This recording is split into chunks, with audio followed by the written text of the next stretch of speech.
दरम्यान आज क्षणाची सगळ्यात मोठी बातमी आपण बघतोय। लोकसभा अध्यक्षांनी महत्त्वाचे आदेश जारी केलेले आहेत। संसदेच्या गेटवर यापुढे धरणं आंदोलन करण्यास मनाई करण्यात आलेली आहे। आज सकाळी नव्या संसद भवनाच्या मखर गेटवर सत्ताधारी आणि विरोधकांच्या आंदोलनादरम्यान धक्काबुक्की झाली। त्यामुळे हा आदेश लोकसभा अध्यक्ष ओम बिर्ला यांनी जारी केल्याची माहिती सूत्रांनी दिलेली आहे।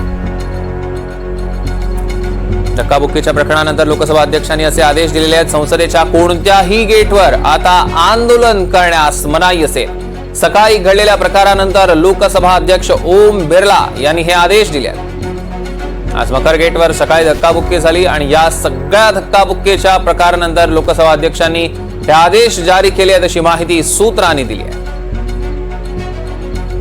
त्यामुळे आता यापुढे संसदेच्या गेटवर आंदोलन करण्यास मनाई असणार आहे।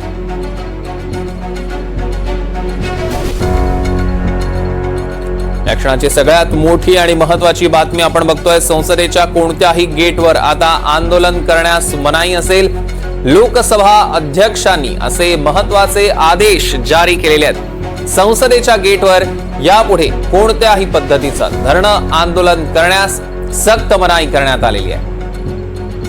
आज सकाळीच नव्या संसद भवनाच्या मखर गेटवर सत्ताधारी आणि विरोधकांच्या आंदोलनादरम्यान धक्काबुक्की झाली आणि त्यामुळे हा आदेश त्यांनी दिलाय अशी माहिती सूत्रांनी दिली।